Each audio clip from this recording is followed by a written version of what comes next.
Kadash want to give our praises to Yahweh Bahashemi, Hawashai Bahashem Kakadash. Real quick.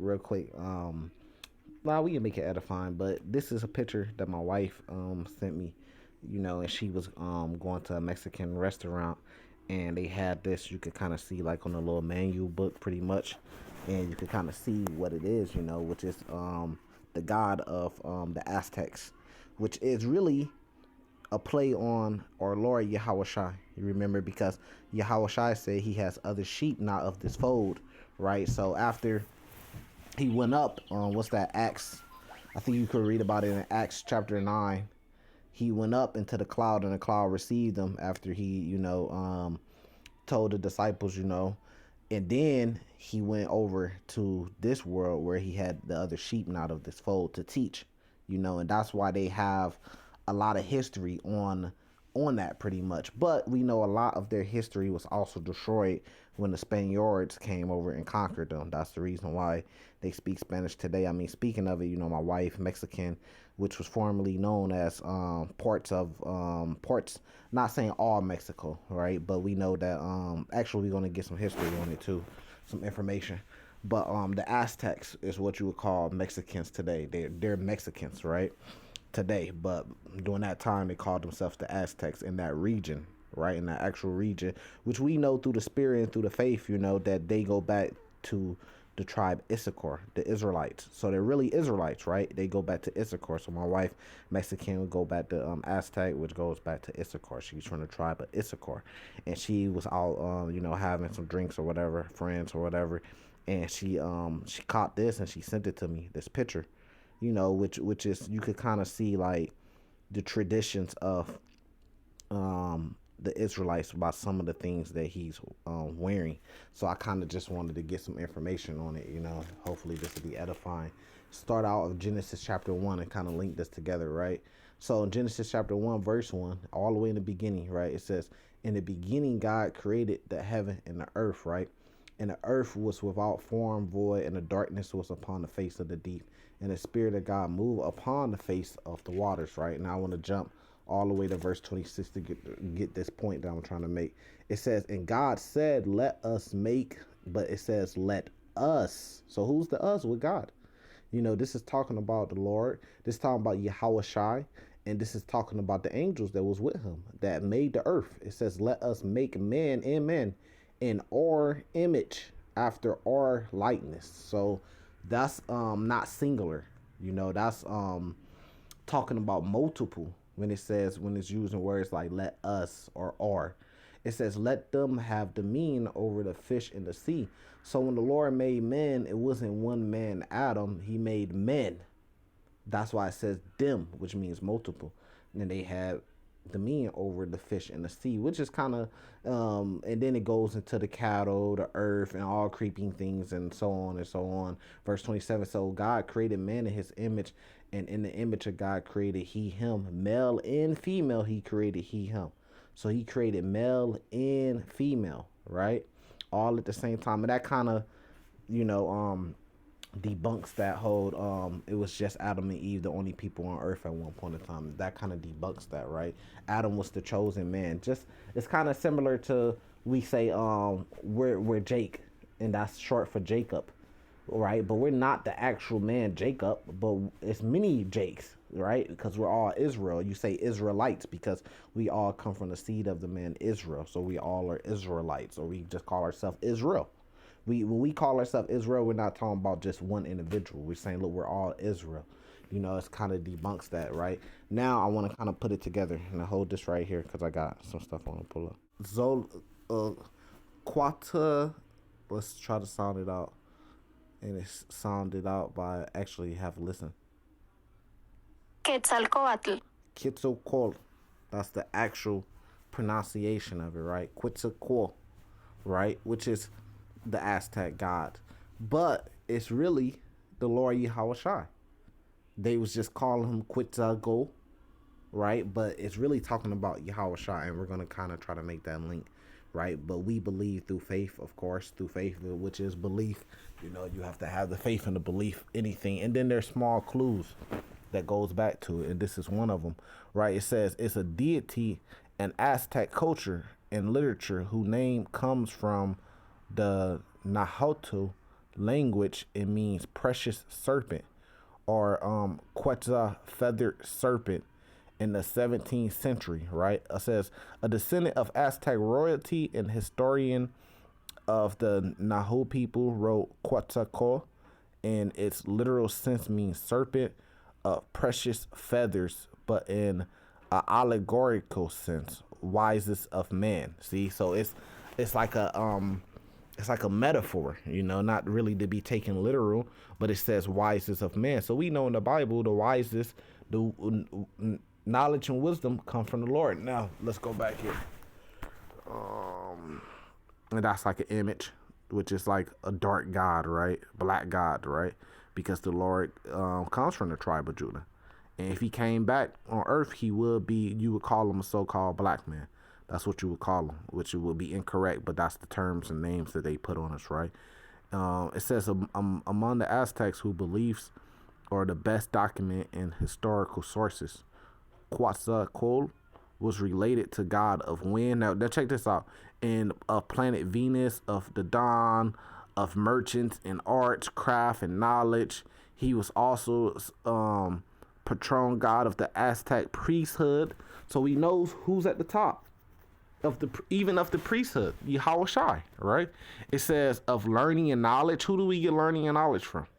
Right? It says Quetzalcoatl was one of the several important gods in the Aztec. Let me go down.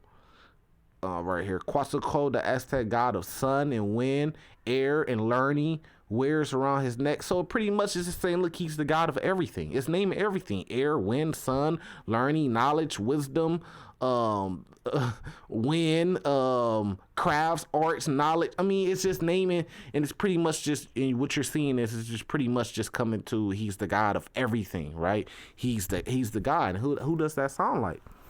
If we believe that they're the Israelites, then who does that God sound like? That God sound like who we call Yahweh, the true name of the Lord in the ancient language, the Paleo Hebrew, right? Now this is John chapter 1 to kind of link what I was building on Genesis 1. It says, in the beginning was the Word. See, so in the beginning was the Word, and the Word was with God. Who's that Word? And the Word was God. So the Word was God. So who's that Word that was also a God? That's Yahweh. He's not the most high God, but he sits at the right hand of the Lord. And we'll prove that. Right. We'll prove that next. It says, and the same was in the beginning with God. So he was there in the beginning with God. It says, all things were made by him, and without him was not anything made that was made. He the creator of everything. So everything here, let me go back if I can. Go back. All right, to this picture right here. It says in the beginning, all things were made by him, and without him was not anything made that was made. In him was life, and life was the light of men, right? It says, what's that? The wisdom and knowledge, right? It says, and the light shineth in darkness, and the darkness comprehendeth not. And what are our law, statutes, and commandments? Our law, statutes, and commandments go back to supreme knowledge and wisdom from the Lord. It says, there was a man sent from God whose name was John. The same came for a witness to bear witness of the light, that all men through him may believe. He bear witness to the light, right? He was not that light, but was sent to bear witness to the light. That was the true light, which lighteth every man that cometh into the world. He was in the world, and the world was made by him, and the world knew him not, right? So he was in the world was made by him. So let's get another account on everything, pretty much the world being made by him, which is in Colossians 1, right? This is Colossians 1. I always like to start at verse 14. It says, in whom we have redemption through his blood, even the forgiveness of sins. We know that's Yahweh Shai, who the world ignorantly calls Jesus Christ. It says, who is the image of the invisible God, the firstborn of every creature. He's the image, right? But it says the firstborn of every creature. But he had to be born. He had to be created. So Yahweh wasn't created by anything. He's the most high, right? He just exists. As far as human knowledge could go, he just exists, right? Now it says, But the firstborn, meaning you were created. You was the first created. That was Yahweh Shai. He was created by the Father Yahweh. It says, for by him were all things created. See? By him, Yahweh Shai, everything was created. So the Father created Yahweh Shai created everything else that are in heaven and that are in the earth, visible and invisible, whether they be thrones and dominions and principalities or powers. All things were created by him and for him. So everything was created by him and for him. So the Aztecs were praying to this God, which is Yahweh Shai, right? Now let me keep going. Let me finish off. It says, and he is before all things, and by him all things consist. Why? Because he was the firstborn created. It says, and he is the head. What the fuck? It says he is the head of the body, the church, who is the beginning, the firstborn of the dead, that is in all things he may have preeminence. He has preeminence in all things. It says, for it pleased the Father that in him shall all fullness dwell. It pleased the Father to give him this power, right? Because after he went back up, he sat on the right hand of the Father, and he inherited all this power, which he also said that, and it talks about that in Revelation 2. Matter of fact, let's jump to the book of Revelation. He speaks of that same power. He said he's going to give us that power. Matter of fact, I'll read it. Revelations 2 right here, right? Starting at verse 25. But that which ye have already hold fast till I come. And he that overcometh and keepeth my works unto the end, to him will I give power over the nations. And he shall rule them with a rod of iron, and a vessel of powder shall they be broken into shivers, even as I received of my Father. See, he received that power from his Father, and he said, look, he going to give it to the Israelites. He going to give it to us that overcometh. He going to give us that same power. So spiritual power is a real thing in the Bible. It is a real thing in the Bible, right? Now, here, let me get some more. If I can, let me get some more information. Right? Just a little bit of information right here on the Aztecs.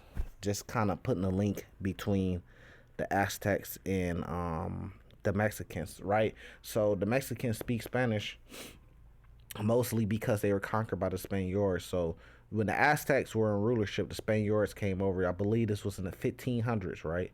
1500s, right? They came over, right, and they pretty much took all their gold, put them in slavery, went to war against them, conquered them. They locked up and they leaders, and one of the big things they did was they burned all their history. They burned all their libraries and histories and information about their gods. They burned it, and they told them their gods were demons, and then they made them take on that the Catholic religion. So now you see today a lot of them follow the Catholic religion, right? It says from Mexico came the name for the city that superseded the Aztec capital and for the surrounding valley, which was applied later to the whole Mexican nation. See, it says that that's the link, because the Aztecs are the Mexicans. It says the Aztecs referred to themselves as Chihuahua, Mexico, and there's still a lot of Mexican cities or cities in Mexico still have that Chihuahua name in it. It says to link themselves to the Chihuahuacan, the century of the most civilized people of the Valley of Mexico, right? So they were the most civilized people. Now I got some more information down here if I can find it. It says the Aztecs were the Native American people who dominated northern Mexico at the time of Spanish conquest in the early 16th century, and it was, I believe it was the late 15th centuries too. But it's no different saying, look, they're Native Americans, right? Because they're native to this land, man. Esau's the one that came and made the borders and said, look, everybody in North America are called Native Americans, and the people in Central America, which are still Native Americans, are called Mexicans, and start switching it up. And it started, with the Spaniards and the British and all of them coming over here and conquering, right? The Edomites, really, that's who it goes back to, the Edomites, right? Now let's watch this. Let's check this out. It says, are Aztecs in Mexico the same? right? And look what we get. It says the legendary origins of the Aztec people has them migrating from a homeland called Aztlan to what would become modern day Mexico. So they saying, look, that's what it used to be called, but it's saying today it's called Mexico. It says why it's not clear where the Aztlan was. A number of scholars believe that Mexica, as the Aztecs referred to themselves, migrated south of central Mexico in the 13th centuries. It goes all the way back to the 13th centuries. I had some more information. I can't find it. Let me see. Let's see. Now check how twisted this is, right? Or Aztecs Latino, right? It says although their origin will be Mexican, so they're Mexicans. It says they are not necessarily Hispanic, right? It says their values are not Hispanic and their language is not Spanish. But why? Why? Because that's when they were the Aztecs, right? They language turned to Spanish because what? They were conquered by the Spaniards. That's how twisted it is. It says their religion is not Roman Catholic.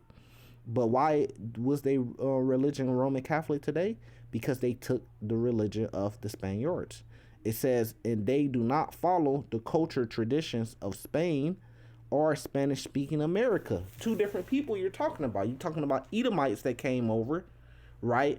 And subjected them. It's no different than the Negroes in America having to speak English because we had our names whipped out of us, right? And we follow the culture. It said culture, right? We follow the culture traditions, right? Holidays, 4th of July, the ways of America, because that's when we were conquered by the British, right? So we went into slavery and we came over here, transatlantic slave trade, and we were enslaved in the Americas, and we started to take on their cultures and their traditions because our heritage was stripped away from us. It was beat out of us, and that's fulfillment of the prophecies that the Lord said we would go through. Here, let me pull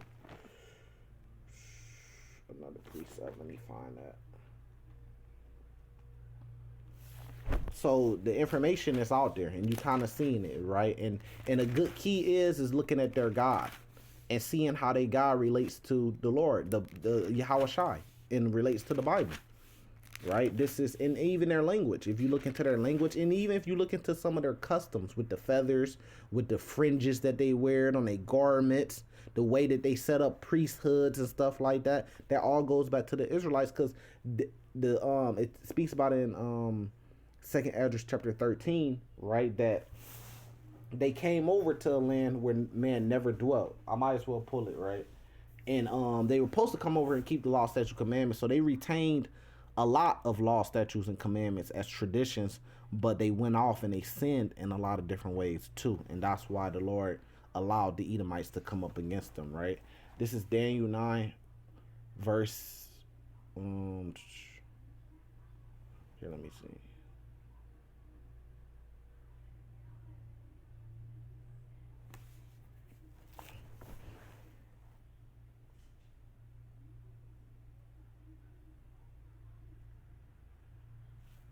Nope, not that one. Not that one.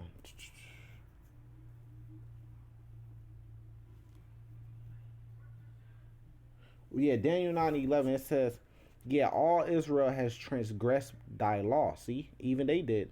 It says, even by departing, right, that they might not obey thy voice. Therefore, the curse is poured upon us in the oath that is written in the law of Moses, the servant of God, because we have sinned against him. It says, he has confirmed his words, which he spake against us and against our judges that judge us, by bringing upon us a great evil. For under the whole heaven has not been done as has been done upon Jerusalem. So there has this slavery, this captivity that we went under, this great evil, right? Here, let me jump back.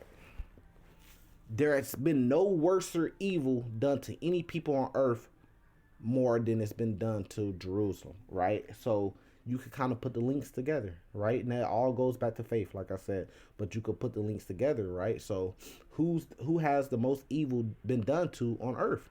Well, first on that list, you have to say the Negroes.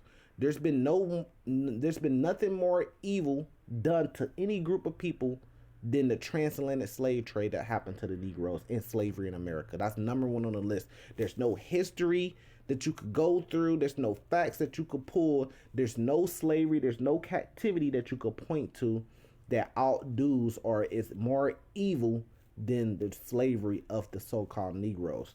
And then that goes on to the Native Americans.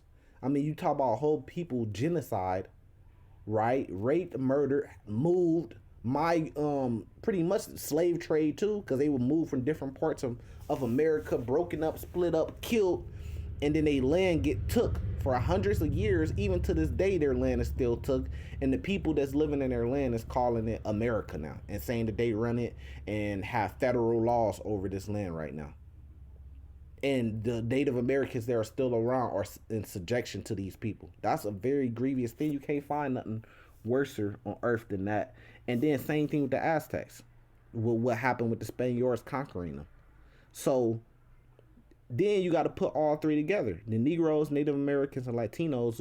I mean, what do they have in common? They have a common enemy, which are what you call today so-called white people, which are Edomites. What a coincidence, right? And we're all over here in the same land in captivity under these same people, are a common enemy. So when you put it all together, if you have the faith and the spirit to see it, then it's easy to see, because the Negroes, Native Americans, and Latinos are the Israelites. And that's a fulfillment of prophecy that we would be in our last captivity all together. I'll get that in a minute. Hold up. So then you have to ask yourself, right? If the Negroes went into had the worst evils upon them ever on earth, right? Who are the people that did those evils to them? Wouldn't those be the most wickedest people on earth? Which the Bible speaks of, Malachi 1, as the Edomites.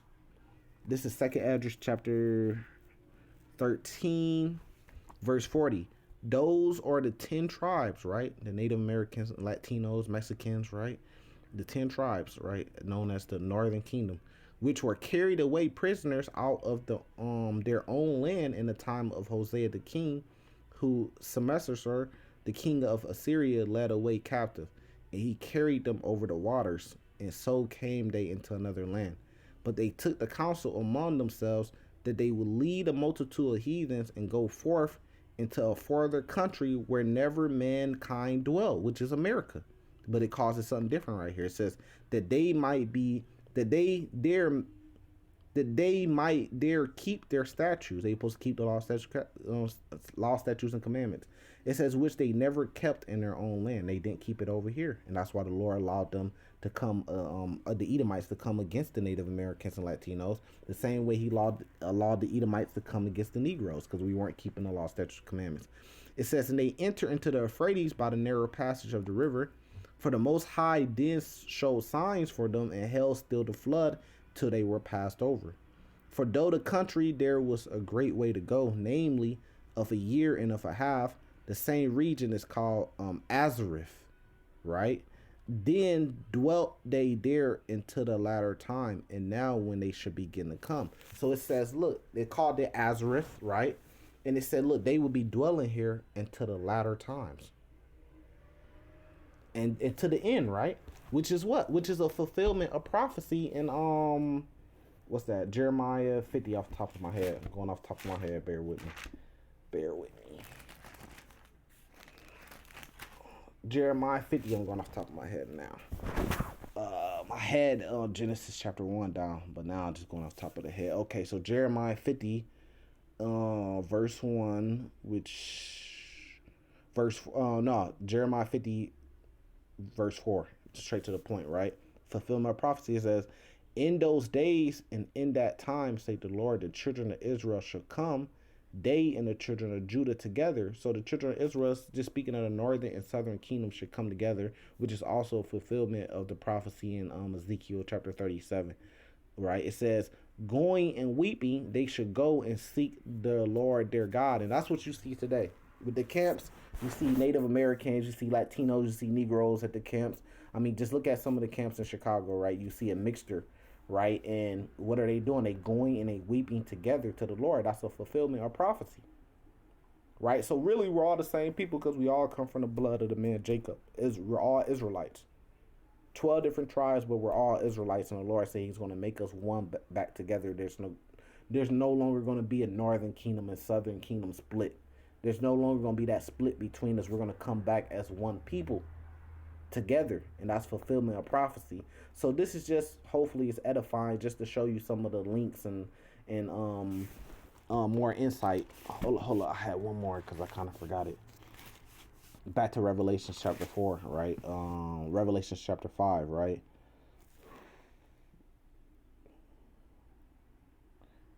Verse 5. It says, and one of the elders saying to me, weep not, behold, the Lion of the tribe of Judah. So the Lord is like a dark, what they call a dark Lord, right?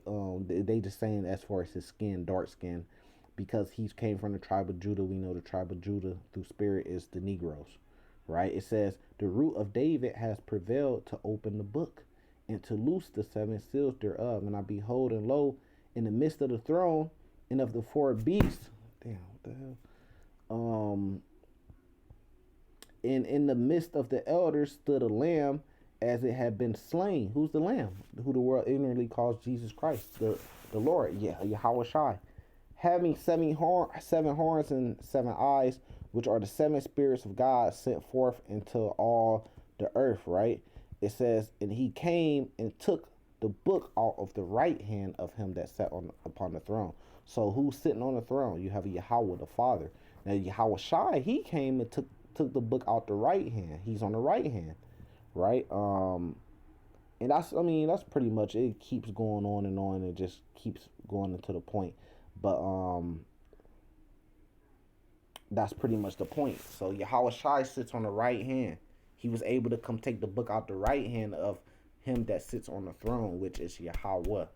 But everything Yahweh Shai has preeminence over because the Father gave him those things, which is kind of the same description that you get when you do your studying on the Aztec God. So it really just reaches up. I mean, it really matches up. They was just calling the Yahweh Shai Quetzalcoatl, which I'm probably pronouncing it in the wrong way, right? They was calling him that, and we called them, Yahweh Shai, God, and different things as we started to lose our language and have our language beat out of us by the Edomites and stuff like that. We just say God and stuff like that. But now the Lord gave us that name back through the Spirit. He gave us that name back, and then we got that name back because it says we should know His name and we should call upon His name. So the Lord through the Spirit gave us that name back. The Father name too, Yahweh Bahashem Yahweh Shai.